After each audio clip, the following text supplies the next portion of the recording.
genre.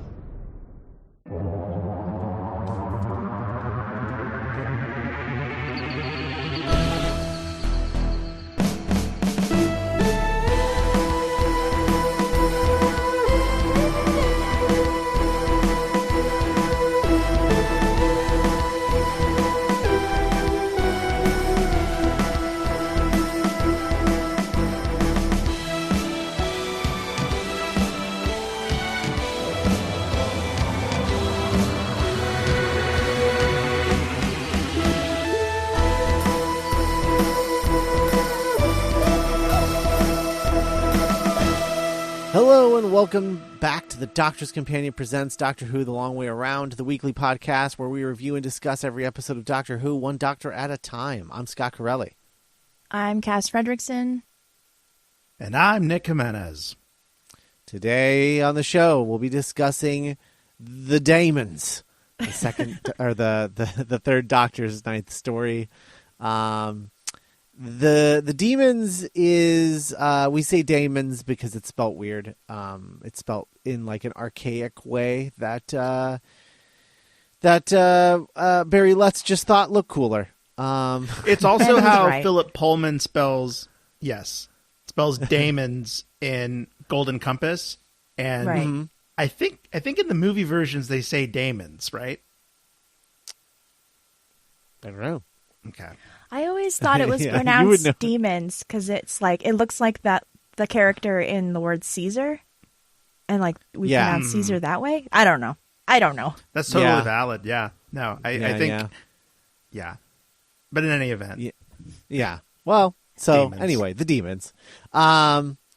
The Daemons is written by Barry Letts and Robert Sloman using the pseudonym Guy Leopold. I knew it. I knew that wasn't a real name. Yeah. So Guy is Robert Sloman's son. That is the name of his son. And Leopold is Barry Letts' middle name. Essentially, they did this for two reasons. One, Barry Letts was a producer on the show, being the head writer. As a result of that, the BBC's like writing guild, or like the England Writers Guild, had like weird rules about like producers not writing material for the thing that they produce, and so he wasn't allowed to technically write stuff for Doctor Who, but he really wanted to write this episode. But this is also one of the first things that he wrote, and so he brought in a co-writer who had previously only written plays. And which I think you can kind of vibe with in this story. It kind of feels stage play-ish. You can picture what the stage play version of this story would be. And but he had a co-writer himself, and he didn't want anyone to think that he had a falling out with his co-writer, so he didn't want sole credit, and he didn't want to share credit with Barry Letts, thinking that this is his new writing partner, so they just went the pseudonym route. But yeah, Guy Leopold, shocker, not a real name. Yeah. So this is also directed by Christopher Barry. This is his first time directing the show in 5 years. His previous story was Power of the Daleks, which is like an all-time banger classic of a Dalek story. And this is an all-time banger classic of the Pertwee era. So, and Master story. In fact, this story is so iconic from the Master's time as a character on this show that it heavily inspired Eric Roberts' portrayal of the Master in the 1996 film, which is why he wears the gown and like all of the stuff, because he saw this episode and was like, well, that's the coolest look for the Doctor. That's what I want to do. Oh my God. And so there we go. But yeah, this was like heavily inspired. Barry Letts was super into the occult and black magic and was just fascinated by this stuff. This is also the start of the Satanic Panic, which, rolled out of the simultaneous, seemingly simultaneous release of Rosemary's Baby and then the Manson murders, both of which involved Roman Polanski, which felt like a conspiracy to a lot of people. So the satanic panic was started as a result of those two things sort of hitting pop culture osmosis like simultaneously. And then, the Omen and all of that stuff, which would happen after this. But this is like right at the beginning of the whole satanic panic Dungeons and Dragons thing. Yeah. And it was also obviously inspired by Aleister Crowley, as well as, of all things, Doctor Strange, which is why he does the weird finger things, the master, throughout it. That's him just reading like trippy Doctor Strange comics and being like, well, this is cool. Maybe I could do something like that. Like, yeah, it's just so funny how this is just this weird amalgamation thing. I also got like Mad Manos Hand of Fate vibes, from a lot of this as well. But just in general, like, Barry Letts really wanted to do an occult episode of Doctor Who and have the Doctor deal with having to question, whether or not magic and the occult was real. And I will say, I don't think he ever really... I don't think there's ever a question about whether or not magic is real in this. It really does. I was hoping that like, maybe this is going to be like a Raiders of the Lost Ark kind of like character arc for the Doctor, where he like has to come to terms with that. But no, we didn't really get much of that until like, I mean, that one story that you guys both love a lot. Yeah. The devil story. I was reminded of that iconic scene in the first Thor movie where Thor tells Dr. Jane Foster that he comes from a world where where magic and technology are one and the same. Is that what it is, Cass? Mm-hmm. Mm-hmm. Yeah. Like stuff that is we know as magic, you can actually trace back to these like spoilers, like ancient alien technologies. Mm-hmm. Right. Which again is connected to both this and that devil story that you guys talk about, where it's a thing so old even the Doctor doesn't understand it. It seems like magic to even the Doctor. So this is the final. This is the season finale of this season, season 8, and this ends the reign of the Master on the show. And by reign of the Master, I mean just like every episode co-starring the Master. He still like returns, occasionally over the course of the Third Doctor's era, but it's not like every single episode in a row like it was in this season. Right. And that was one of the things that like Barry Letts, like they went to go write it and they were like, don't forget to put the Master in it. He's our bad guy this season. It's like, yeah, that's right. Okay. Can we stop this? Can we cut this off? And so like, that's why the Master just like appears and isn't like a reveal, like a shocking reveal. It's more just like, yeah, and then the Master's here, of course, with another scheme. And then it's why he gets arrested at the end of the story, because Barry Letts was like, no more. We're done. I'm sick of this guy. So they're just like, he's just going to get arrested at the end, and that's the end of the season. So yeah, that's it. I mean, it's there's really not a lot of background and significance for this one. It all seemed to go rather swimmingly. But it's an all-timer. I mean, I honestly, it seems like Pertwee season finales, for the most part, like 4 out of 5 of the Pertwee season finales are like all-time bangers. Because you've got Infernal last season, you've got the Demons this season. Next season you have the Time Monster, womp womp. Oh my god! Yeah, which is like literally one of the worst things. The only thing worse than the Time Monster is the episode directly preceding it, the mutants. So next season's rough, guys. So strap in for that. But season 10 ends with the Green Death, and then of course season 11 ends with Planet of the Spiders. So like, kind of his finales got a nice batting average, honestly. obviously the Time Monster brings that average down by a lot, just a lot. But this one is I would say it's like I'd say it's as good as Inferno to me. Like this is like really fun and really I love like this sort of folk horror of this. And I just love all this occult stuff in Doctor Who. I think it's really interesting.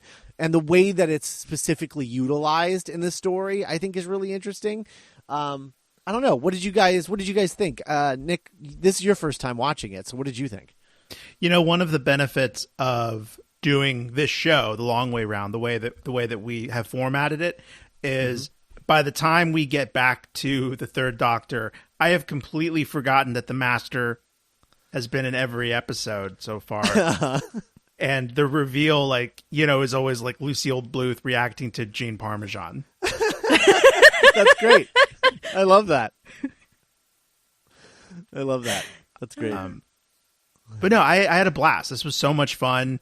This was just really like this era of the show clicking and firing on all cylinders, no pun intended, of like, this is the most fun I've ever had with Unit, and like the Doctor interacting with Unit, and like Joe was really good, and yeah, it all, and Robert Delgado, of course, yeah, it all just worked.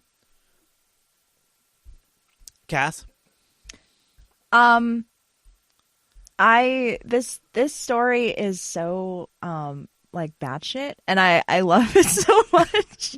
It's so stupid. Like, I made Norman watch it with me. I was like, you need to watch this. This is like peak Third Doctor. Like, it's got the stupid classic car. It's got like motorcycle chases. A helicopter blows up. Like, this is so good. I forget how much I really like the Unit era of Pertwee, and then I like watch stuff like this, and I'm just like, oh, I love all of these guys.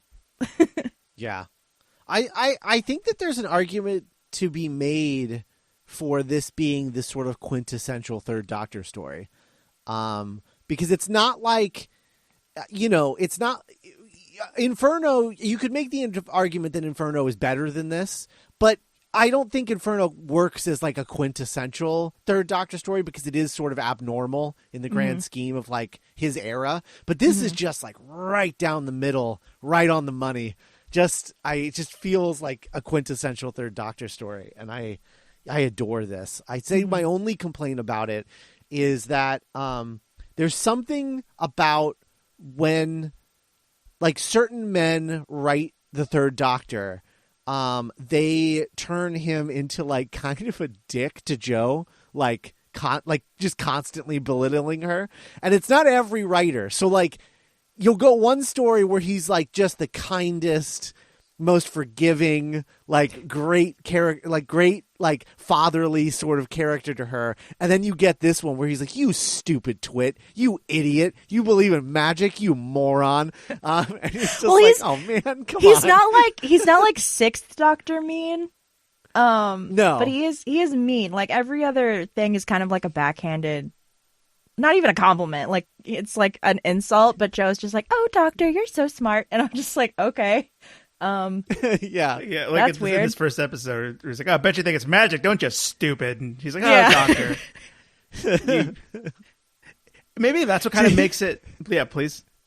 I was just going to say, she's just sort of like, he says that, like something roundabout to that. And then she's just like, well, I'm just too stupid to know the difference between magic and science like you are. And he's like, well, you are right. And I was just... She knows how to weave. She knows how to deal with him at this point. And like, yeah, that's true. You old fusspot. Like, I know how to turn you around on yourself. Yeah. Oh, man. All right, well, let's get into it. The Demons Part 1, written by Guy Leopold, directed by Christopher Barry, produced by Barry Letts, air date May 22nd, 1971. During a stormy night in a quiet village, a man leaves a pub with his dog. His dog runs away into a graveyard where the man sees something that causes him to fall to the ground, dead. The next morning, a woman named Olive Hawthorne tries to convince the village doctor that the man died of fright, but the cause of death is declared a heart attack. Hawthorne says she knew that something bad was going to happen, and as the village doctor drives away, she shouts after him that they shouldn't be opening the barrow. Meanwhile, outside near a large hill, a TV crew sets up for a broadcast featuring Professor Horner, who is here to excavate the barrow called the Devil's Hump and will open it for the first time on live TV at midnight. In a unit garage, Joe talks to the doctor about the occult while he tinkers with Bessie, his car. The doctor dismisses it as nonsense and says that anything that seems like magic or the occult can be explained by science. As he talks to her, Joe is surprised to see Bessie drive out of the garage and around the yard by itself, and even honk in communication with the doctor. Yates shows up and says that it must be magic, but the doctor shows them a remote control he has in his pocket. Yates has come to pick Joe up so they can watch the broadcast of the opening of the barrow together. When Yates mentions it is in a village called Devil's End, the name piques the doctor's interest and he agrees to watch the program with them. Outside the excavation site, Professor Horner is confronted on the air by Hawthorne. She says that they are dealing with forces they don't understand and they will bring about disaster. When asked how she knows this, she says it's because she's a witch and that the devil is coming. The doctor is very concerned by what he sees and heads off, saying that he's going to Devil's End because he thinks that Hawthorne is right. The doctor and Joe approach Devil's End but end up getting a little lost. Meanwhile, Hawthorne goes to the local church and encounters an assistant in the cemetery. She says she wishes to see the vicar, but the assistant says that Mr. Magister is busy. They argue back and forth for a while until the vicar appears, and we find out that Mr. Magister is actually the master in disguise. He tries to hypnotize her, but fails, and sends his assistant after her to deal with her when she leaves. Eventually, the doctor and Joe finally make it to the village and enter the pub to ask for directions to the Devil's Hump. One of the customers in the pub exits the pub soon after the doctor and Joe and goes to tell the master that the doctor is in the village. The master puts on an ornate red robe and heads into an underground cavern. He begins to chant ominously while surrounded by other robed people. The live broadcast begins, and Professor Horner starts the excavation. The doctor runs towards the barrow and shouts for the dig to stop. As elsewhere, the master reaches the climax of his evil ritual. Professor Horner ignores the doctor and pulls a stone from the ground. The ground shakes, and Joe watches as the doctor and the professor fall to the ground as the excavation site caves in. So, episode 1 starts with, I think, one of the moodiest things to ever be in Doctor Who up to this point in the show. Mm-hmm. Two like deaths that off opening. the bat. Yeah, well, when that guy like comes out of the pub and it's like there's like fog everywhere and it's nighttime and he's like stumbling through a graveyard, like it's an on location graveyard. It's not like a graveyard set. So it's like legitimately creepy. It felt like something out of parts of American Werewolf in London. That kind of moody English folk horror. Yeah, absolutely. And in general, I think that the story is like heavily. I don't know, because I don't know if Wicker Man came out after this or what, but there's just a lot of there's a lot of folk horror staples in this. The Mayday stuff later on. Totally, yeah. That I'm just, it's really interesting. I don't know. But yeah, I love this opening sequence. I think it's really good. And then we meet the witch. Oh man, MVP for me. I love Miss Hawthorne. Yeah, I like that she just she talks in the smallest amount of her mouth. Like she just like kind of pinches her whole mouth and talks out of the just out of this little hole in her mouth. It's just like, I don't know, it's just something so specific about like British character actors in this era that I find so interesting. I was just like, at some point she just made a decision that that's how she talks. Because she doesn't have a small mouth. It's like, she's got a big mouth, because there are like other times when like, she has to like exclaim something. Right. But like most of the time if she's just talking, she just talks out of the center of her mouth. Just like very small. It's just, I don't know, it's just very fun and very of this era. But yeah, she's like, this is just the start of it. Someone else is going to die. He died of fright, I'm telling you. I'm a witch. She was. I immediately could see this being like, a spinoff, like a Murder, She Wrote, like, watching this kind of nosy, middle-aged, like well-to-do witch that just can't help but pecking her nose into any kind of shenanigan that happens in her sleepy village. Like, come on. Mm-hmm. Has there ever been, for all of the probably hundreds of procedural series about somebody who isn't part of a system entering the system as a consultant? Like I'm looking at Castle, I'm looking at Murder, She Wrote, I'm looking at... Was Monk a cop? No, I don't think so. I think he had OCD. Right. And they were like, I bet he'd be good at solving crimes. I don't know. But yeah, Batman. It was like, yeah, sure. Yeah, absolutely. Batman counts. Absolutely. Batman counts. Has there ever been a witch who like helps the FBI or the CIA like solve occult cases? Because if not, we should write that down. Right. Yeah, we should write that pilot, sell it, and be like, someone else can show run this. We'll just collect the paychecks every episode. It's fine. I think like, gosh, because that reminds me. I don't know if either of you saw the third Conjuring movie, but but in that one they do get invited to like consult on a cold case, right? And yeah, that's true. There for me, because like, oh, this is where it happened, Ned. And Ed's like, holy shit. Well, there have been psychics. There have been like psychic procedurals where, but not a witch. Medium is one. Right. Yeah, with Patricia Arquette. But I don't know that there's ever been a witch, like somebody who like claims to be a witch coming in and like solving cold cases. I'm surprised that there wasn't like a Doctor Strange TV show in like the 70s or 80s where that's what it was. Like that's how they redid it. Oh, is that what Lucifer is, essentially? Maybe that's what... I don't know. I don't know. I've never... I think it started out as a procedural of some kind. Yeah, I don't know. Huh. But like, imagine like kind of a Hellmouth situation where like the town is sort of built over like some sort of precipice of magical just exhaust where just stuff is always happening and the police never believe that it's like, a will-o'-the-wisp or something. It took me a second to realize you said exhaust because I thought you said egg sauce, and I was like, what is that? Wait, magical egg sauce. Find out next week. Magic egg sauce. Yeah. Oh my gosh. Get like Margot Martindale. Yeah. Oh man. Yeah. Wow.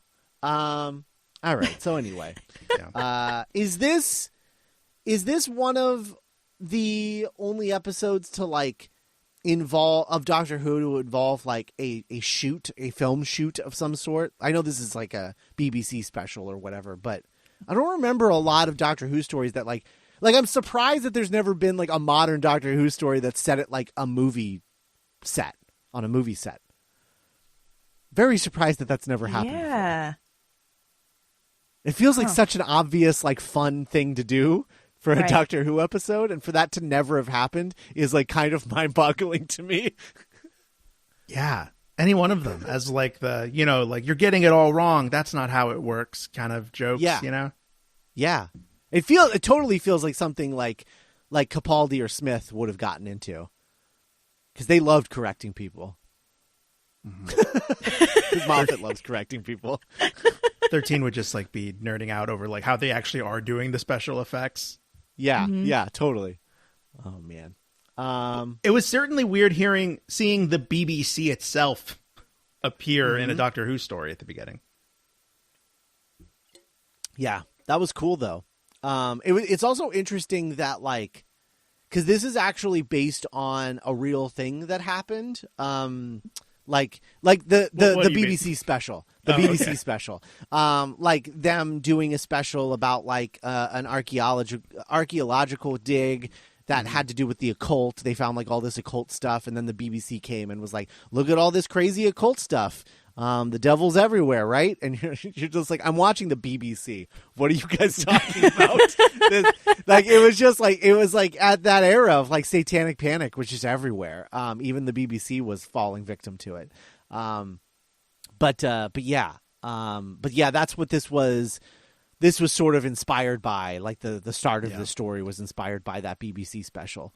And that was a fun twist where, you know, the Doctor had been dismissive of Joe's interest in magic earlier, and then when he hears Miss Hawthorne being like, "Oh, the sun it's Mercury's in retrograde, we're all gonna die," and someone needs to help that poor woman. She's the only one talking sense.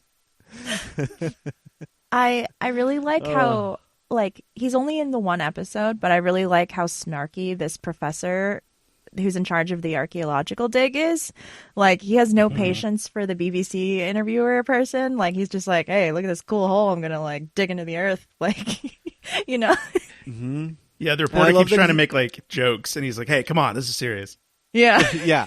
And I love him bossing around the college kids that are like working for him while he just like sits in a chair and like drinks tea, and he's like, yeah, what do you do? Go in there. Just get in there. Do the thing. Whatever. I do it myself, but I'm old and I'm drinking tea. So good. Yeah, we get the scene that sets up the sort of like last beat of the story, which is that the Doctor has put Bessie, his car, on remote control. So he's using a remote control and like making Joe believe that like he's magical just to make her look and feel like an idiot, which is fun. I am very interested to learn how he did the horn thing, because the horn is a manual horn that you like squeeze the ball. Yeah, but he has somehow rigged that to the remote control as well, which I don't know. I assume it has something to do with air compression, but like I don't know. I couldn't figure it out. It didn't look like it was attached to anything. So it was cool seeing dumb as Joe. It was cool seeing, like, you know, I think of 13 as being like the garage doctor, and so it was cool seeing like, oh no, it actually is like a grand tradition that goes back to the 70s. That's my favorite thing about the new Doctors, is how they are always like kind of like picking and choosing elements from like classic Doctors that they merge together and then add their own layer on top of it. It's kind of just like a really cool way to like build the character for everybody. But yeah, so Bessie, I think one of the most annoying things about Bessie is that her license plate is Who, which is just like, what is that in reference to? Well, it's Who, like, and then the number 1. So like, does he have like a whole garage full of classic cars that are just like number like 1, 2, 3? Like Tony Stark. It would be great if it was just Who 3, because then it was just like, yeah, no, I'm the third Doctor Who. Just deal with that metatextual thing. It's just something you're gonna have to deal with. He has too much of an ego. He's like, no, I'm the only one. Try making sense of that, nerds. I do like the idea of the Doctor in general having, you know, like in Skyfall, Bond has like a garage hideout in London with just all of his favorite cars over the years. Yeah. Like Jay Leno. Yeah, he's all over Burbank.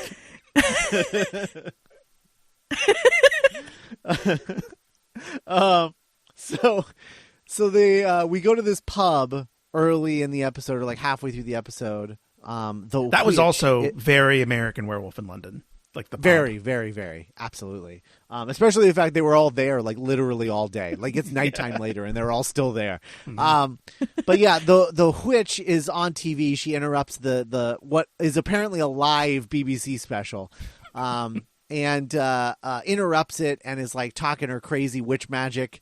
And they're watching it in the pub, and they're sort of making fun of her, and like the younger guy starts to take a drink of his beer, and the other guy says, I'm not so sure she doesn't have a point. And that is supposed to be the young guy's cue to do a spit take. But the moment that the other guy starts to say his line, he says, I'm not, and then he does the spit take. And the timing of it just made me laugh so hard, because I was like, man, he was excited to do that spit take. He could not wait to have a reason to do the spit take. He just wanted to do it. That's funny. I can't believe they made it in. Yeah, I wish he had covered for it. Would be like, I didn't even know you were here. Or something. Great. But then we meet Father Master, the new vicar. Father Master. Yeah. A vicar with a bodyguard. Yeah, naturally. I don't know how you don't look at the master and be like, no, this guy's into the devil. Look at I don't. It makes me uncomfortable looking at him in the vicar outfit because I'm just like, no, you worship the devil. Like, I'm sorry. Think, like, I'm not... I think it's a real Clark Kent Superman situation because I think the glasses make him look respectable. Like, and then he takes the glasses off and does his like brainwashing stuff, and you're like, oh no, he's evil. But like, he puts the glasses on. Yeah. Like, okay, I trust this man. He has the little Dumbledore half moon spectacles on, right? That's true. That is true. Yeah. So I love that, and then that's when he like goes down and has his Black Sabbath. Yeah. Just right to it. Yeah. It was a match made in heaven. Mm-hmm. Like, the master was just built for the ornate and like the show, just the extraness of a like satanic ritual. Yeah. Yes. Absolutely. I mean, Eric Roberts certainly agreed. So, he came dressed for the occasion. Oh my God. Holding out for that last Sacha Dhawan appearance, him going like full. Oh my God! If Sacha Dhawan like walks out in like the Aleister Crowley gear in the special. Oh, wow. Incredible. Anyway, he does his incantation, which trivia fact is it Little Bo Peep? Hold on. Which one is it? It's Mary Had a Little Lamb said backwards in Latin. That's so funny. That's what the incantation he's doing is. That's awesome. Yeah. It's got a rhythm to it, you know? Mm-hmm. There's a beat to the ceremony that I enjoyed. Yeah.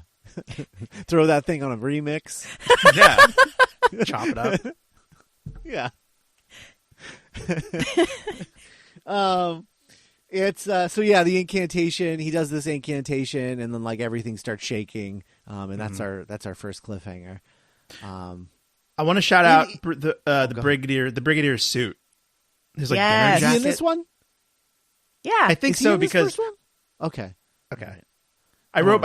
I sorted my notes out episode by episode, and so I know that the brig was wearing a cool suit in episode. Yeah, because Joe and the doctor leave, and then he tells Benton and Yates to just like, okay, I'm gonna go to my fancy dinner now. Hold down the fort, and they're just like, yeah, okay. But yeah, no, I really like his suit. It looks really good. And Benton and Yates are like in fine form this whole story. Mm-hmm. Oh yeah.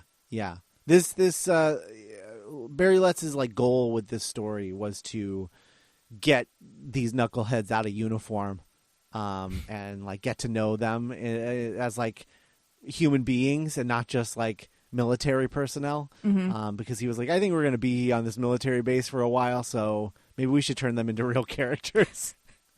But he wanted to get to know their personal lives a little bit more.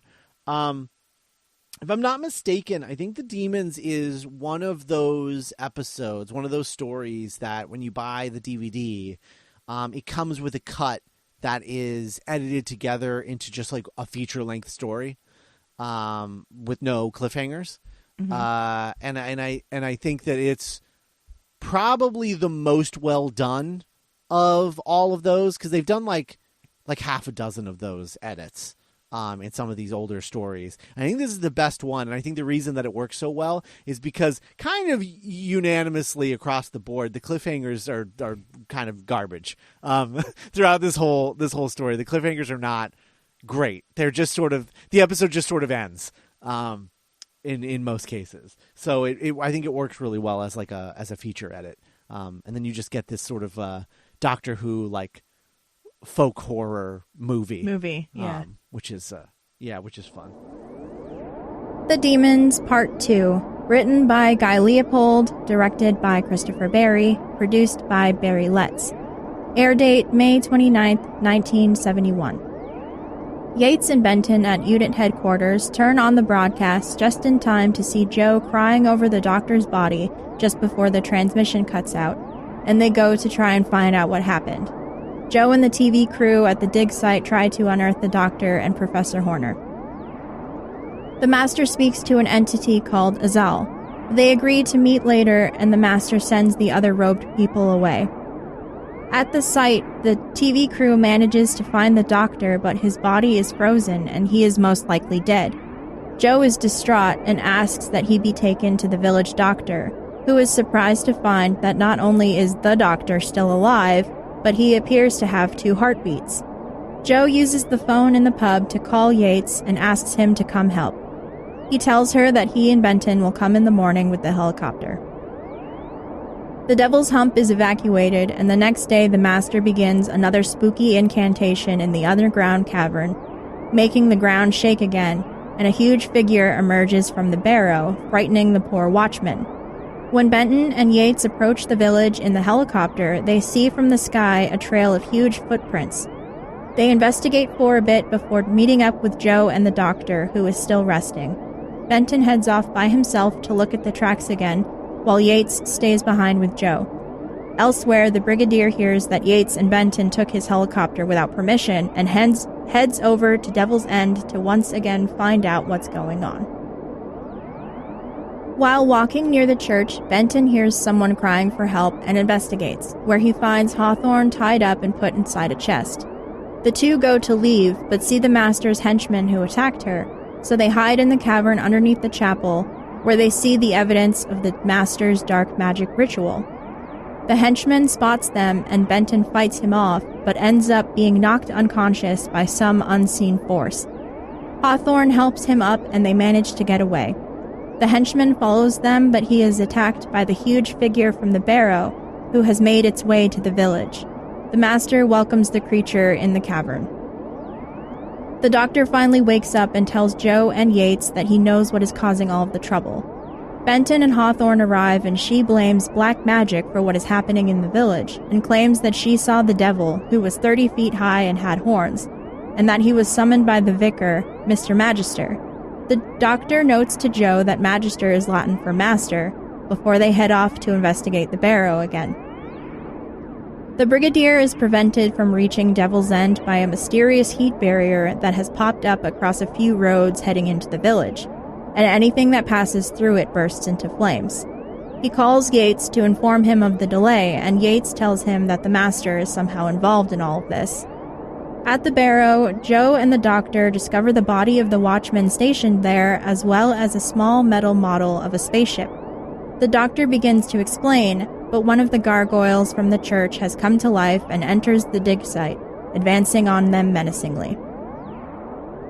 Yeah, so episode 2 starts with sort of the revelation that like whatever incantation the Master did sort of froze the doctor, and so he's like frozen. Well, solid. the guy opens the barrow, the tomb, and then like a bunch of cold air. It looks like styrofoam, but like a bunch of cold air comes up the tunnel and like freezes instantaneously, like the doctor and this poor professor who like R.I.P. Yeah, but that's at the it. time of the incantation or whatever. Right. The doctor looks super dead. Yeah, he does. They bring him into the pub, and there's like a doctor that's at the pub. All of those people are still in that pub. It's now been like 3 days, I think. I don't know. It's like it's like 1 a.m. Yeah, they've been in there since like the afternoon. But so it's been like 12 hours they've been in this pub. But yeah, they put him on a table, and like the doctor, not the doctor, doctor listens to the heartbeat of the doctor and is like, if I wasn't crazy, I'd think there were 2 heartbeats. Mm-hmm. And Joe's like, he's alive. Yeah. Wouldn't that be crazy? But yeah, he's alive. Yay. I wonder, do you guys think he survived this because he has the 2 heartbeats? Like it's harder for him to be like frozen solid like the other guy? I don't know. Like another human, like would have died. Yeah. Like the other human died, right? The old guy, because the other professor, guy got frozen and we died. never hear from him again. Right. So undetermined, I guess. Yeah, I kind of just assumed like maybe it had something to do with like maybe he runs warmer than humans because he has the two hearts, and so everything is circulating at a higher temperature. Maybe. Yeah, I don't know. that makes sense. Do you think he has to like really worry about like heart disease and like? Well, no, because he would just regenerate. Okay, but I mean it's quality of that life. Yeah. Well, I hope this one doesn't have heart disease. Oh no! Oh no! Like a double heart attack would be, that would really knock you down. You think? Yeah. Well, he's got a That's backup. We face at the very least. Right. Yeah. Yeah. So the timeline of this story is very confusing because it's nighttime when they bring the doctor in, but then like later when the two knuckleheads are calling the brigadier, it's like the middle of the day, but the brigadier is like in bed and like they wake him up in his pajamas. Yeah, and I'm just like, man, the Brigadier knows how to do a staycation, like how to do a staycation, right? He's like, my version of a staycation is I'm just sleeping, I'm hibernating. That's what I do. I think it is supposed to be in the morning, but the lighting is like you could tell they like shot it in the afternoon because the lighting is all wrong. Mm-hmm. Yeah, but they do it at the pub, like they go to the pub, and that's where they are when they call him. Oh, no, they're in HQ because they're trying to get a hold of Joe because they haven't heard from the doctor and Joe, and they haven't heard from the brigadier at night. So they're like, okay, we're going to fly our helicopter over to the village in the morning, and then we'll like figure out what's happening from there. And then someone else is calling the brigadier on the phone, and he's just like, they stole my helicopter, and that's what gets him out of bed. What? Yeah. Is that incredible? Okay. There's that incredible zoom in. Mm-hmm. Yeah. Oh, man. Yeah, one of them finds the witch in a box. Yes. She's just screaming for help. I was so happy. I was so worried because, the master, like, snaps at his bodyguard and tells him to like take care of Miss Hawthorne. And so I was worried that she was dead, like the professor. And I was like, no, I want to see her interact with the doctor. So I was happy that she was just locked in a box. He said take care of her. He was like, oh, like lock her in her box? Got it. On it. No, that's not what I meant. Not going to hear from her again. So lets her out. So she's back in the game.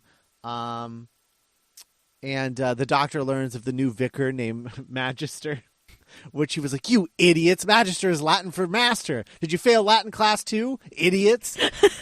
No, not idiot. All of that was directed at Joe. At Joe. Yeah. Poor Joe. True. Yeah, just Joe. You moron. You stupid idiot. You failed science. You failed Latin. What else did you fail? You failure. So my question is the choice of the master's nom de guerre, as it were, being the master in Latin, is that just for him, or is that also for like the doctor to enjoy later? I think it's a little of column A and a little of column B. Okay. I think everything the master does is for himself to enjoy, yes, and also for the doctor to enjoy a little as well. Like trolling him after the fact. Yeah. Yeah. Because if I remember correctly, every like alias that he uses in these stories in this season, it has some play on like the word master. So he's just very obvious at this point. I think it is just for the troll. Yeah. Like after this, it would have been like Jonathan Masters. Yeah. So the doctor and Joe go to the dig site, and as they go inside the dig site, and then the camera just zooms past the dig site, and then just like out of nowhere, the gargoyle just like pops up. Oh, the gargoyles. And it is one of the most amazing reveals of a monster ever. It's like a Pokemon. Like, listener, if I can paint a picture to you, it's like, imagine like a jockey-sized person, in like a gray onesie with like the human being from Community. Yes, yeah, with that shade of gray. Yes, with like gargoyle wings, and really just selling it as like a little gremlin. Mm-hmm. Yeah, and a gargoyle mask with its tongue permanently sticking out. Mm-hmm. Yeah, and it's supposed to be a living stone gargoyle, like the angels. So of good. the gargoyle. There should be an episode of Doctor Who that's angels versus gargoyles. Oh my gosh! And they haven't changed at all. Yes, absolutely. We need all of the 50 and under people in Cardiff to be at the beach. Oh, man. I like that you've decided that it takes place at a beach. That's good. Takes place in a seaside town. Absolutely. That was just a creative choice you just made on the fly. That's how Spielberg does it. That's good. And then the cliffhanger to this is just like the gargoyle follows them into the dig site, and that's it. Mm-hmm. Yeah, it was a fist pump for me of a cliff, because I'm watching the show. I'm always on the hunt for a cliffhanger that hasn't happened before. And I was like, I've never seen this before. I've never seen the Doctor being menaced by like a little gargoyle man. Yeah. I just love the way that he walks. He walks like he's trying to like almost like an exaggerated like stage tiptoe. Mm-hmm. Like that's how he walks. No, stage is a good call. It reminded me of like when you go to see like the Nutcracker Ballet, like at a community college or something. Right. Totally. The Demons, Part 3. Written by Guy Leopold, directed by Christopher Barry, produced by Barry Letts. Air date June 5th, 1971. The Doctor brandishes something at the gargoyle and mutters a few words, and the gargoyle retreats. The Doctor explains that he used a small piece of iron and said the words to a Venusian lullaby in order to trick the gargoyle into thinking he was doing magic, which seems pretty sus to me, but it works. The two of them head back to the village. Once there, Hawthorne tries to convince the Doctor that the recent events are being caused by magic and the supernatural, but he insists that it's science. The Doctor gives a little slideshow presentation and explains that he believes the large creature the Master summoned is an alien called a demon. They come from the planet Deimos and first came to Earth 100,000 years ago and have influenced humanity's myths and legends surrounding different gods and demons for centuries. They can also drastically enlarge or shrink in size, which accounts for the tiny spaceship he and Joe found at the dig site, as well as the strange temperature fluctuations happening in the village. He explains that the aliens aren't necessarily evil, but they are amoral and view the Earth and humanity as something of a science experiment, and that the fact the Master is working with one is troubling. Elsewhere, the Master calls a meeting of all the important and influential villagers and tells them all that he is responsible for the events at the Devil's Hump, before trying to blackmail them into doing his bidding. When that doesn't work, he bullies them instead and summons one of the creepy church gargoyles to kill one of the villagers. They all agree to do as he says after this. While the Doctor and the others discuss what is going on, the Brigadier radios in and informs them all that the heat barrier is a dome, 10 miles wide and 1 mile high, with its center point being the church. They're going to try to blast their way through, but the Doctor has a better idea because of course he does. He uses a bunch of technobabble to explain, but Sergeant Osgood, the unit technical officer, doesn't understand what he's talking about. The Doctor agrees to meet them at the edge of the heat barrier and explain in person how to build a machine that will bypass the heat barrier and let them all through. In the pub, Yates sees one of the villagers attempting to steal the helicopter. Yates runs out to try and stop him, but is overpowered. The helicopter flies off, and he pursues on a motorcycle. As the Doctor and Joe make their way to meet up with the Brigadier, they see the helicopter, which tries to force them into driving into the heat barrier. They see Yates approach on the motorcycle. The Doctor does some trick driving in Bessie, heading directly towards the heat barrier, but veering off at the last possible moment, which results in the helicopter crashing, but also throws Joe out of the car, and she ends up being knocked unconscious. Yates takes Joe back to the village in the car, and the Doctor uses the motorcycle to continue the rest of the way. Down in the cavern, the Master summons Azal. He arrives and towers over him as the ground shakes again. The Master begs Azal to stop before he destroys him. So episode 3, the Doctor and Joe are confronted by the gargoyle, but the Doctor uses like quote unquote magic to stop the gargoyle, but like it's just because the gargoyle believes in magic that it works. It's not it's based on nothing other than like the Doctor has heard of people doing this kind of magic before.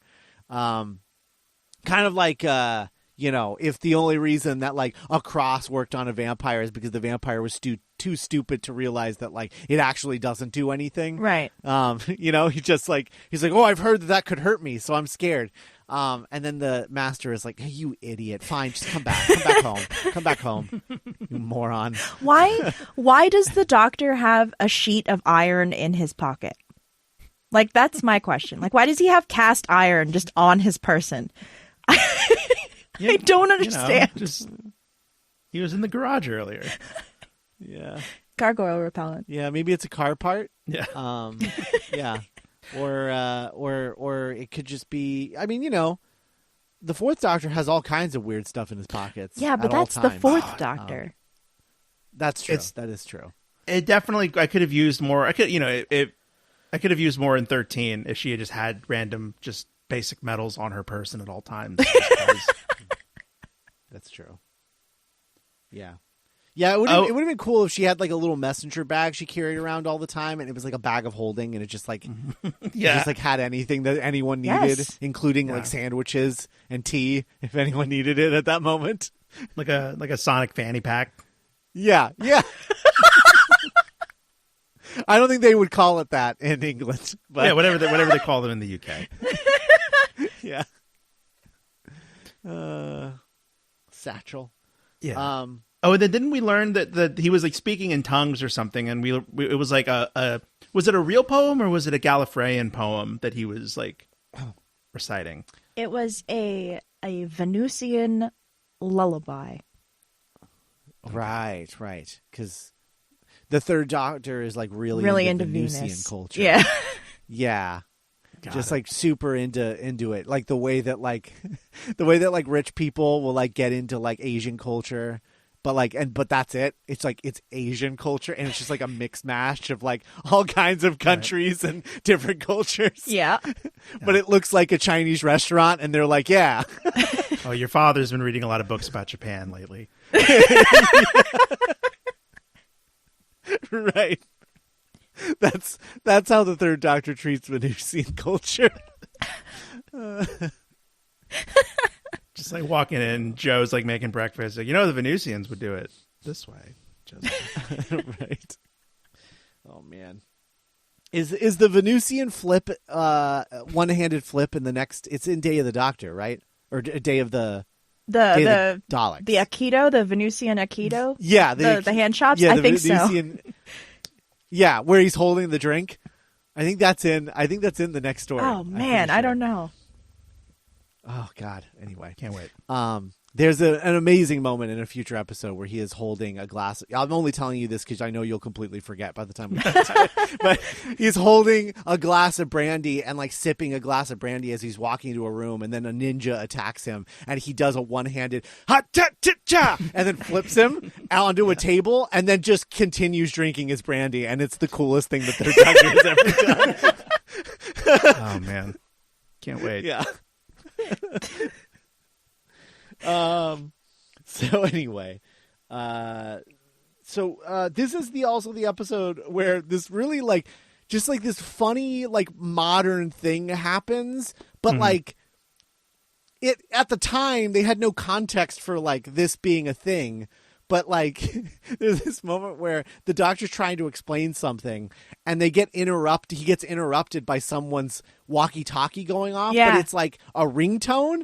And so I'm just he just got interrupted by who left their phone off silent? It's just yeah. And it's just such a weird modern joke that they would have had no context for at the time that I just thought was really interesting. That is, yeah.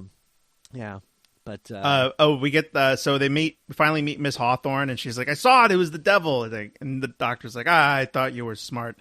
And he does that little presentation where he just shows them all different horned gods throughout civilization. Mm-hmm. Right. Yeah, that's good. And they all start being like, "Okay, I get it. We see the pattern. They all have horns." No, look. Get to your point. We're not this stupid, Doctor. Get to your point. He's like, well, I don't know. You could be as stupid as... I have no idea. I can't keep track of how stupid you people are. Oh, man. There's a part where the Doctor and Brig call each other, and it's just classic, back and forth. The Doctor has no respect for the Brigadier, just keeps belittling him at every moment. Mm-hmm. Yeah. And then he hangs up, and Joe's like, "God, what a stupid plan the Brig has." Hey, he's your commanding officer, and you will respect him. Oh man. Yeah.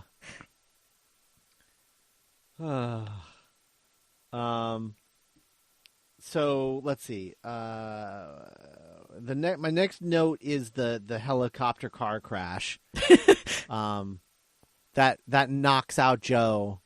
Mm-hmm. I think she gets knocked out quite a few times in this story. Is this when the bad guy steals the helicopter from Ace and then commandeers it, and that's chasing the car? Yes. Yeah. That was. But then it goes down, and there's an explosion, and then the master sees it from the distance, and is like, "Ha, got him!" And then walks back into the church, very smug. And the motorcycle part later on was the most Mission Impossible, I think, that this show has ever felt to me. Yeah. Every once in a while, you'll get a story with Pertwee where he has to rely on multiple means of transportation, because one means gets destroyed, and then he has to pick up another means and then keep going.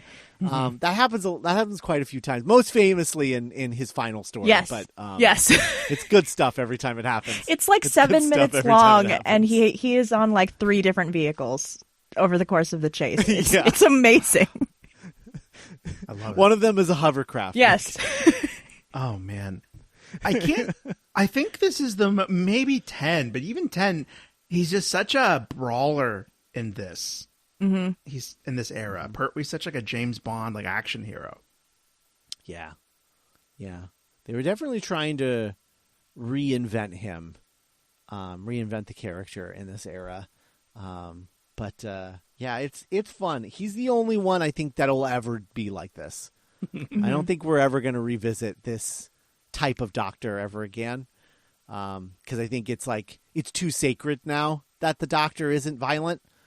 It's just it's if the Doctor just suddenly started boxing people again. Yeah, I mean, I don't think anybody would be mad about it if Idris Elba became the Doctor and he was just he was an old timey boxer. That would be the best day of my life. Yeah, I mean, yeah.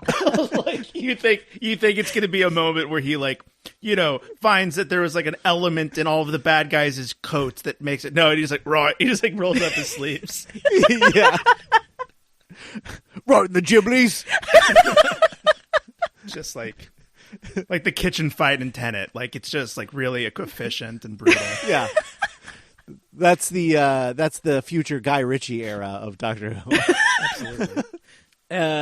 So anyway, we learn about the heat barrier in this episode, and the heat barrier is a problem for the next like 3 episodes, 2 episodes, like this episode, all through the next episode, and then they don't escape the heat barrier until the final episode. So they're just like standing in the road, looking at a black line where like it's like lava hot if you cross that line. Yeah.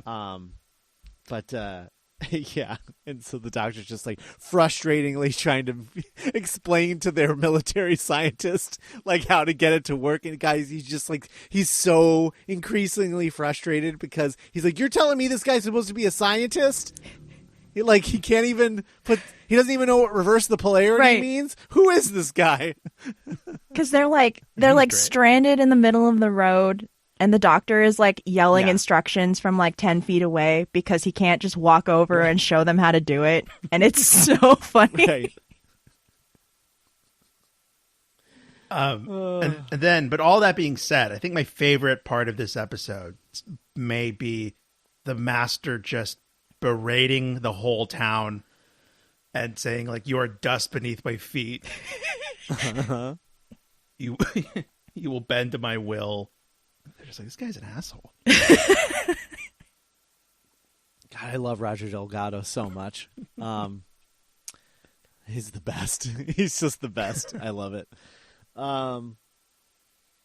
Yeah, this is. I feel like this is a type of master that we need to like return to in the future. Like after Sacha Dhawan, like whoever Shooty's master is, like. I feel like it would be fun if it was like somebody kind of goth, like just like a goth bully. Like, yeah, just a goth bully. I mean, come on, that would be amazing, right? Cass, how do you feel about that? Because you've been a fan of the last couple masters. I think it would be. I think I'd have to know what 14's vibe is first. You know, that's true. That is true. Yeah. You know, I say this with love because I don't think I've disliked any of the modern masters, but they've all had kind of a post Heath Ledger Joker quality to them. There's like a manic energy to them. Completely. Yeah. Where it's like, that's kind of how bad guys are now. And like, where they're a little unhinged and a little like, and manic. And it'd be cool to get a return to that kind of Vincent Price kind of evil. Yeah. I don't know who would be good for that, but I know for the longest time I've said this. I think he's probably too old now, but I wanted James Nesbitt to play the master so bad. Yeah. Like I think about Jekyll. Yeah, he's and I think scary about him in playing that. the master, and he's so scary in that. Yeah. Yeah. I've always wanted James Nesbitt. I think he's probably too old now, but oh man. Jermaine Clement would be a good like goth bully master. Ooh, yeah. Yeah. And Jermaine Clement is perfect because regardless of Shooty's vibe, I think Jermaine Clement as a goth bully would fit whether he's serious or like really goofy. Yeah. It would like fit either way. Because he's kind of a chameleon in that way. Yeah. Like, we talked about him in Men in Black 3, Scott, in our franchisography episode with Cass, right? No, it was 4. No, I was in 4. Yeah, that was the third one. Got it. Of course. We did that with Sam Gash. That's right. But, Jermaine was like playing, his character was very serious and not, jokey at all, even though funny stuff was happening like around him. Right. Except for that scene where he meets himself. Yeah, that was delightful. Yeah, that was pretty delightful. How does this one end? What was 3's cliffhanger?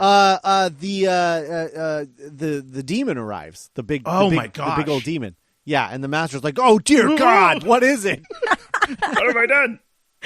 I was not expecting this." The Demons Part 4. Written by Guy Leopold, directed by Christopher Barry, produced by Barry Letts, air date June 12, 1971. After the earthquake has subsided, the Doctor continues to explain to Osgood how to set up the machine. Jo awakens from feverish sleep and says she must go to the cavern. She hears people outside her door but finds a ladder at her window and climbs down. Azal asks the Master why he was called. The Master says he has knowledge and power to rule over Earth due to the fact that he is superior to humanity, but needs Azal's help. Azal says that he can sense that there is another Time Lord on the planet and wishes to speak to him. The Master protests, but Azal threatens him, saying that the Master is not immortal. He also notes that the Master's will is strong and his mind is great, and he will consider an alliance with him, but if the Master fails, Azal will destroy everything. Azal dismisses the Master, and the ground begins to shake ominously again. Joe approaches the cavern as the earthquakes start.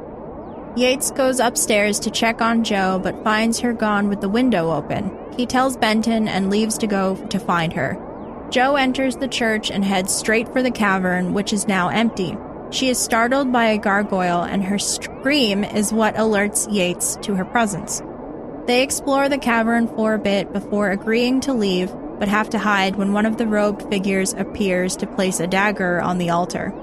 After explaining how to build the machine to a bewildered Osgood, the Doctor heads back to the village. The owner of the pub, who is under the Master's influence, shoots at the Doctor with a rifle. The Doctor abandons the motorcycle and runs into the woods to escape. The Master is informed that the Doctor got away, and he devises a new plan to deal with him. The Doctor returns to the village as a traditional May Day celebration is in full swing, the dancers integrating the Doctor into their dance in order to capture him. The innkeeper is there waiting with another gun, and the Doctor is tied to the maypole in the center of town. Benton attempts to help and ends up in a fight with one of the dancers and only wins because Hawthorne knocks out the dancer with her crystal ball. The Doctor tries to turn the villagers against the Master, but the innkeeper tells the assembled villagers that he is a black witch and should be burned. The villagers prepare the pyre, but Hawthorne stops them and tells the villagers that the Doctor is a powerful wizard.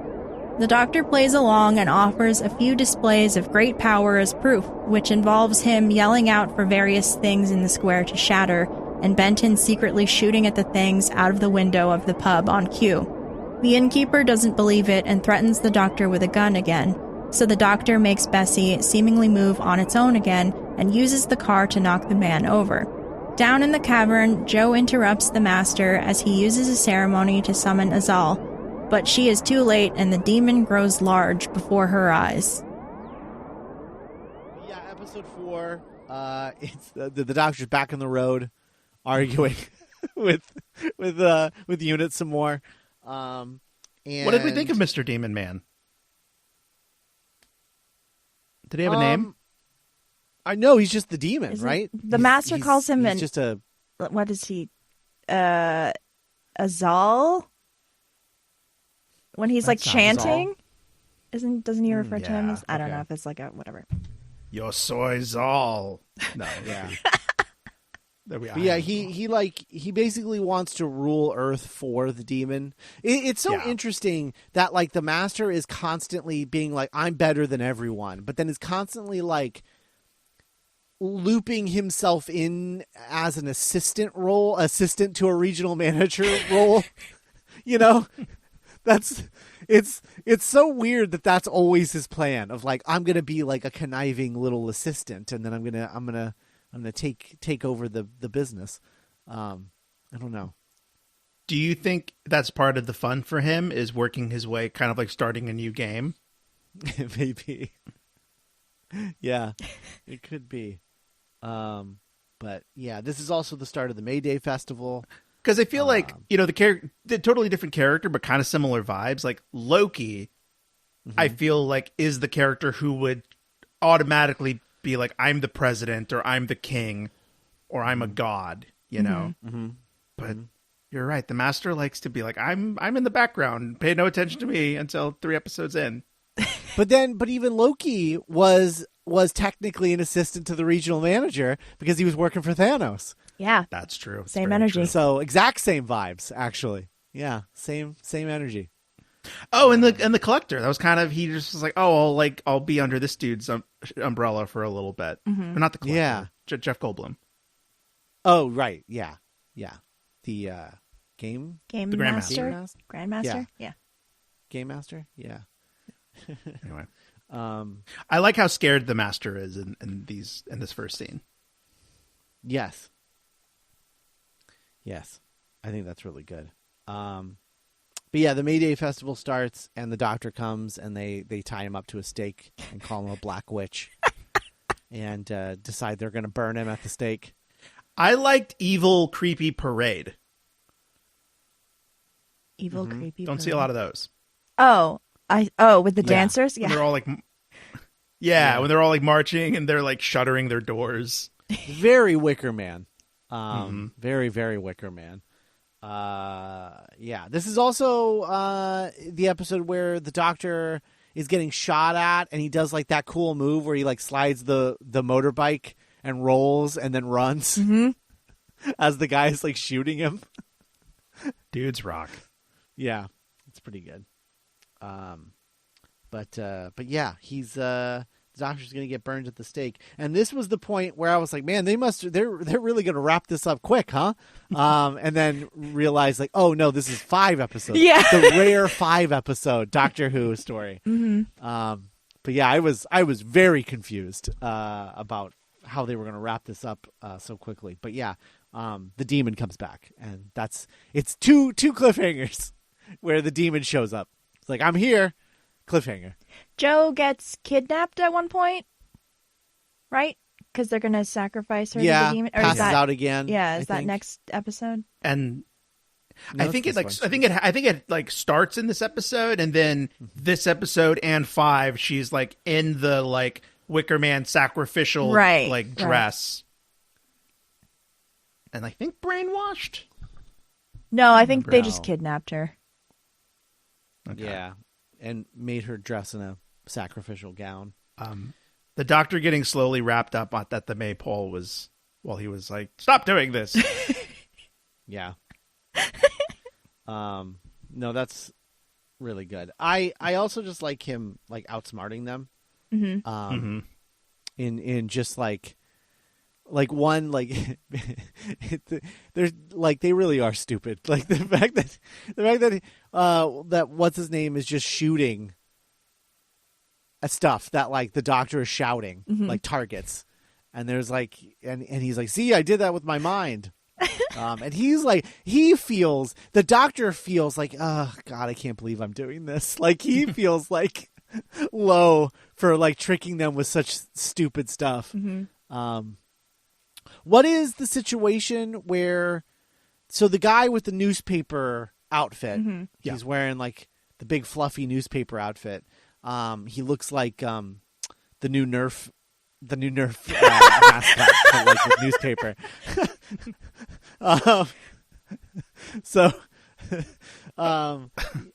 Yeah, but he gets like shot. Is that what happens? Or like the gargoyles, when you get shot by the gargoyle, it's like, it doesn't make any sense because it's like a pop gun, like smoke comes out, but then the victim just like disappear, like pops out of existence. Yeah. No, I mean when what is the military guy's name? Oh, the goofy Benton? one? The goofy looking one? Yeah, when Benton is shooting the targets, the third target he shoots, I think, is the guy. I think he shoots the thing that he's holding, like the torch, out of his hand. But maybe he also shoots his hand, because we don't see his hand, because they probably can't show like blood. Right. Okay, I was a little confused about what he was aiming for. But yeah, Benton's a crack shot. Is what we learned. But he gets in a fight earlier in the episode, and he is lousy in a fight. I mean, really lousy. The witch saves the day by like hitting the guy on the back of the head with her crystal She's ball. got a crystal ball in a bag, and just like hits him over the head with it. Oh yeah. And he's like, "Oh, thanks." So he kept reaching for the gun. He couldn't get it, and I was like, "Man, if he had that gun, he might actually win this fight." But otherwise, and she assured Benton that she has a crystal ball on her at all times, right? Because she's a witch. Yes, you never know.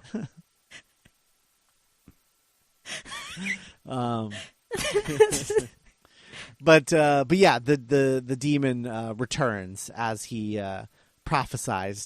He's like, "I will be back in 20 minutes." Oh man, you just reminded me, the actor playing the demon like shouting all of his lines off camera, like really angrily. Never got old. Never got old for me. It was good. The Demons Part 5, written by Guy Leopold, directed by Christopher Barry, produced by Barry Letts, air date June 19th, 1971. The Master welcomes Azal. Jo runs, but the creepy little gargoyle friend stops her.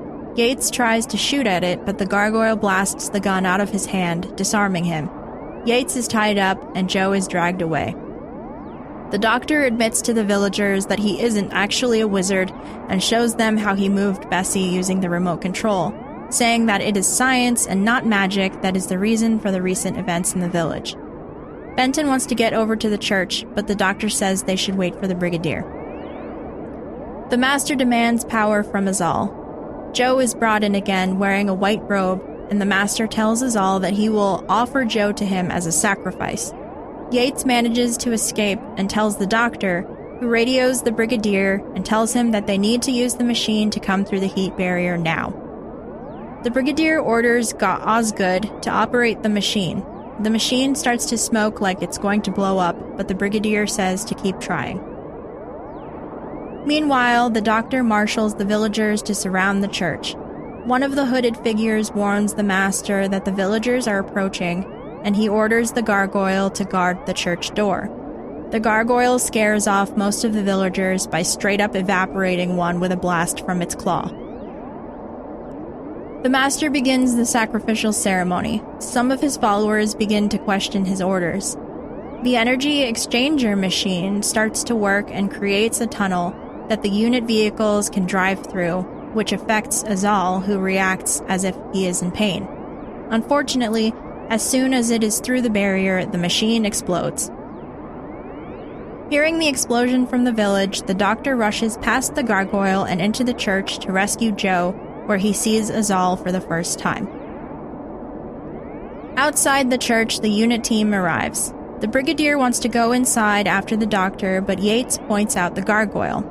He orders one of the men to shoot at it, but this has no effect. They all open fire, but nothing happens. Eventually, the Brigadier tells Benton to go get the bazooka.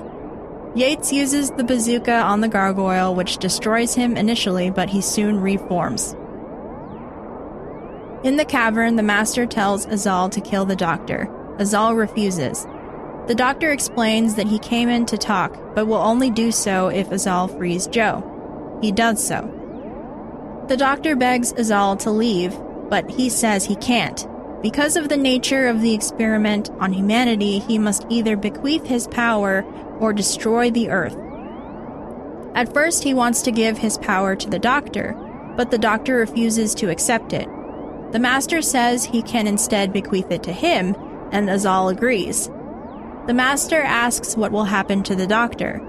Azal says he is not rational and should be eliminated. He fires bolts of energy at the Doctor, but Jo stands in the way and says that the Doctor is a good man and that she would rather die instead of him. The power of friendship affects Azal, and the bolts fire back off Jo onto him. Outside the church, the gargoyle stops and turns into stone. The Doctor and Jo emerge from the church and tell the unit soldiers to run. The Master emerges with his followers just as the church explodes. The Master tries to escape in Bessie, but the Doctor uses the remote control to drive the car around in the circle right back to them. He is put into unit custody, and everyone celebrates by dancing around the maypole, except the Brigadier and Yates, who are too manly for dancing and decide to go to the pub for a pint instead. So, episode 5, they managed to form the tunnel in the heat barrier. Mm-hmm. It's very WandaVision to me for some reason. Yeah, Mm-hmm. Now that you say that, I get that vibe too. Yeah, absolutely. I see what you're saying. Did we talk about how the tech guy is named Osgood? Like the guy who's tinkering with the machine and with the glasses, like, and being bullied. Oh, is he supposed to be related to her? I think so, because they have the same name. I heard Osgood, and I was like, no, that I can't. That must be my TV. I must have been hearing it wrong. Mm-hmm. But if you heard it. Yeah, I didn't catch that. That's fun. Sergeant Osgood. I don't know if he ever appears again, but like I think that's probably like a reference to this episode is where her name comes from. Yeah. It makes it weirder than that her big ode to the Doctor being like a Doctor fangirl is the Fourth Doctor scarf, because the Fourth Doctor was like only on this military base where her dad worked like once. Right. And then bailed. Yeah. Maybe he was like, that third one was a prick. Yeah. Oh, he's yelling at I like that fourth one. He fought a Nazi robot and then fucked off. Yeah, Dad. Yeah. It does make Osgood a nepotism hire. I don't know how we feel about that. Yeah. It makes them both a nepotism hire. It's like a team of nepotism hires. Yeah. Because it's like the Brigadier's daughter. Legacy, baby. Yeah.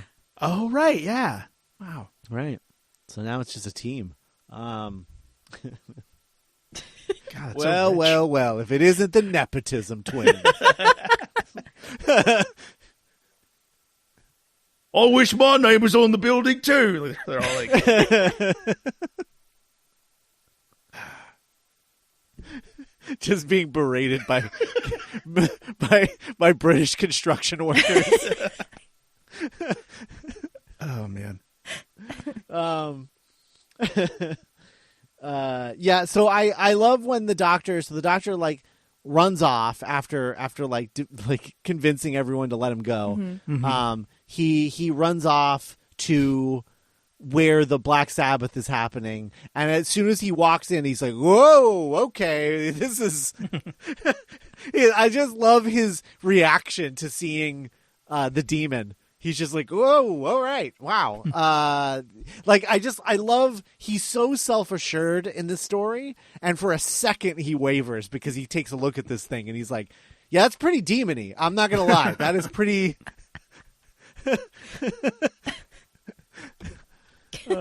And he's creepy looking. He's hairy.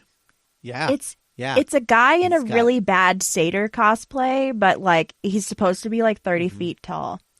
And the mask is like, it's not very convincing either, and it's really funny. No. Yeah. It's just like a top because you can. I think you actually do see his mouth moving for most of it, right? Yeah. It's I don't know. I think it's like a fun Doctor Who design though. Yeah, no, for sure. It's just like yeah. It's not great, but I love it. No. Yeah, no, it's incredible. I love What his if, stupid fake hairy chest and like it's. What if going back to Satan Pit, when the Doctor makes it all the way down to the hole, It's just this guy. finds Satan? What if it was? It's just that guy again. My Just old chained foe. up this time. We meet again. Honestly, that would have been an incredible review. Just not updated in any way. Not you. They still shoot Yes. the Doctor's reactions like through like in between his giant legs. Oh yeah, sure. Like David Tennant's still bringing it, but Yeah. Yeah. R.I.P. the gargoyle. He gets blown up by a bazooka in this. great. It looks Yeah. so good. It's a pretty good effect. Like it's like silent film era like special effects, but it's cut really well so that like that bazooka hits him and he just turns to like crumbling rock. It's pretty good. I like that. There's something really charming about Unit having like go get the bazooka. Only in England. Only in England are they. They're like, yeah, we all have revolvers, and we have rifles, and we have a bazooka. Everything that we have takes minimum 5 seconds to reload. Minimum.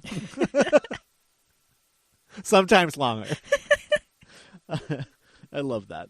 I love the Brigadier's reaction to the gargoyle when he first sees it. He's just like, "Oh, look at that thing. Okay, I guess you were right. Something weird is happening, huh?"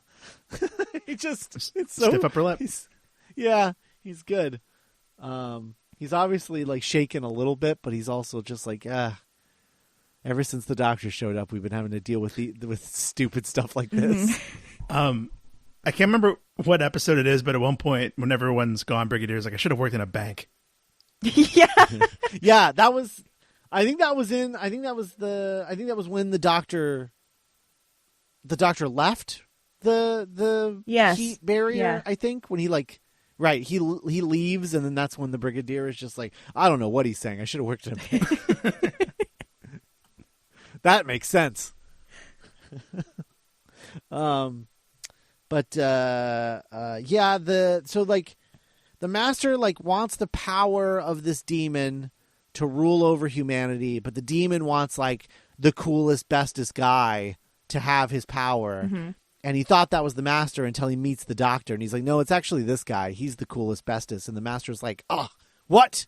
Not again. No, not again. Why does everyone think you're better than me? Yeah, and the doctor's like, I don't want your stupid power. Shove it up your butt.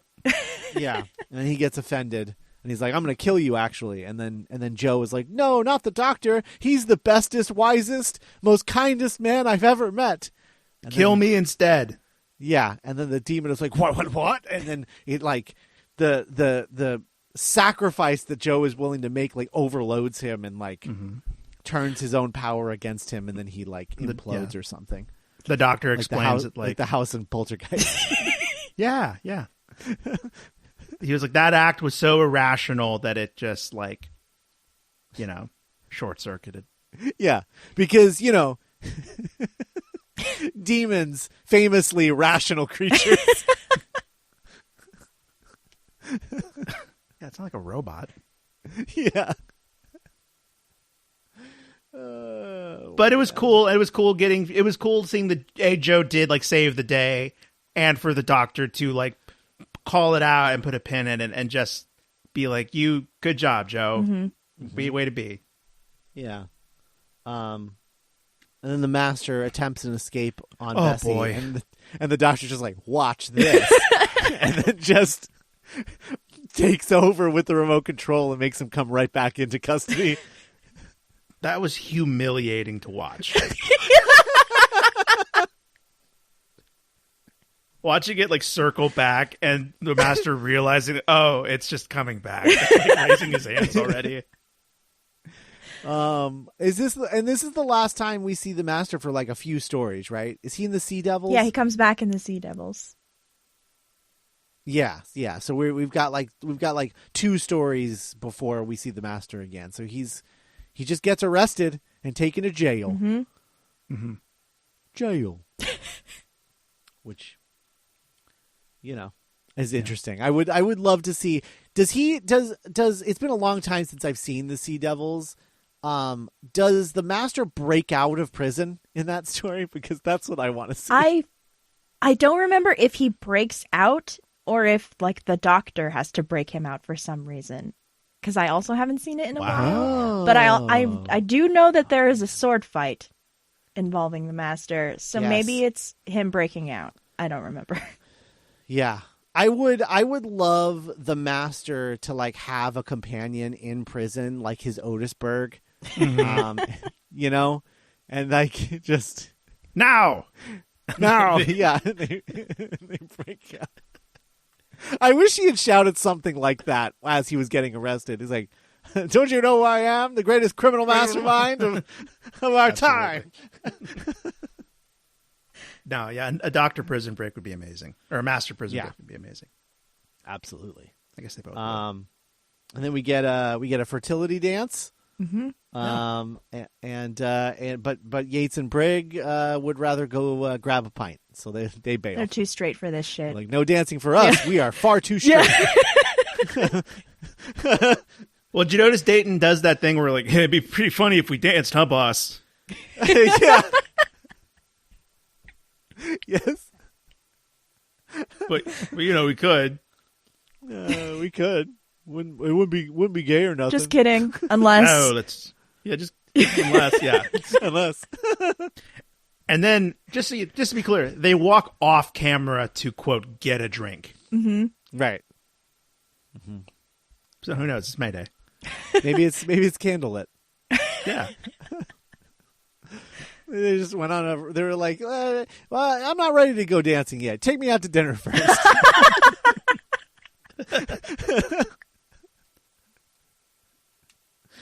I only dance when the sun goes down. He's like Captain America, no dancing on the first date. There we go. Funnily enough, the Nicholas Courtney, so he is at home in this story, and they wanted to introduce the Brigadier's wife to the story to be like, oh, this is the Brigadier's wife. This is the kind of woman that the Brigadier would be married to. But Nicholas Courtney was like, no, I don't want a wife. That's so funny. Because the entire time that he's talking on the phone in bed, I expected the camera to like pan over to see like who he was in bed with, but it never happens. And it's just like, oh no, let's just cut that out. That's so funny. Oh my God. Yeah. He didn't want the Brigadier to have a wife. He's like, no, he's a permanent bachelor. I mean, yeah, the doctor is his work wife. So like. It's true. Who needs a real wife? Like, but yeah. So I think my headcanon is that Kate Lethbridge Stewart is the daughter of Yates and Brigadier. Bless. They had a surrogate. Yeah. Yeah. Anyway.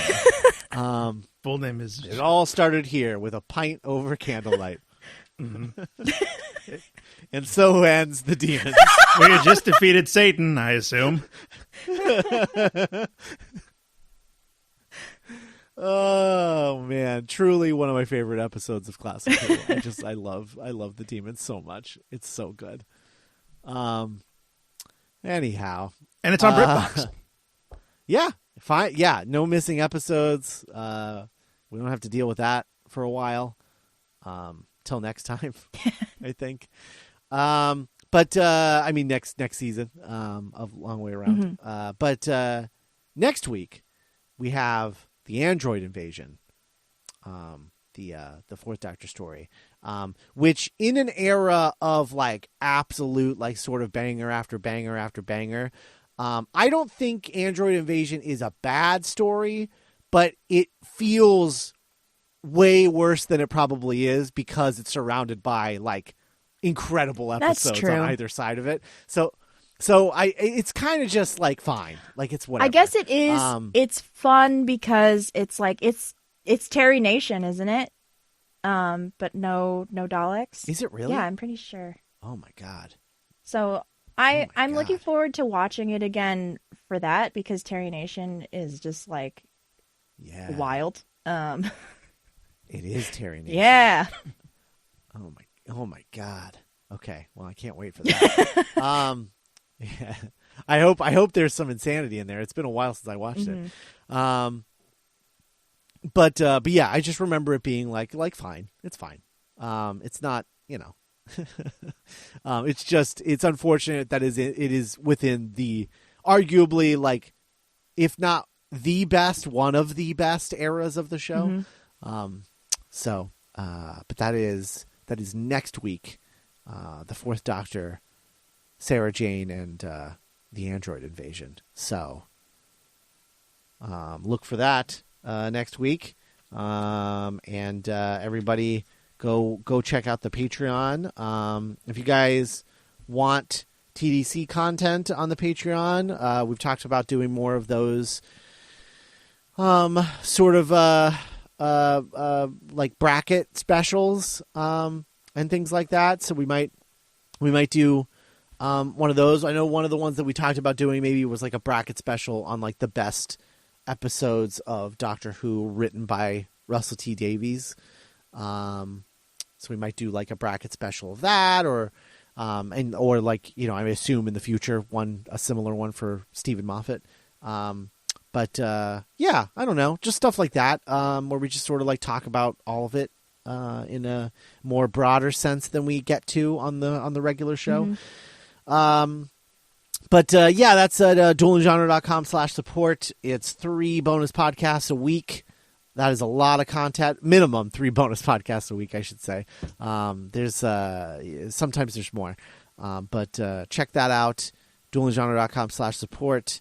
And we will be back. If you're not already on the Discord, join the Discord. There's a link in the show notes to join there so you can talk about the latest episodes and things. I know there's a lot of you listening, so, we don't really use Facebook, the Facebook group, or our Twitter account. In fact, I think I've lost access to the Twitter account. Oh, no. At some point. Yeah, I think I have. I can't figure out what the login was, and it is an email address that I no longer have access to. So, womp womp.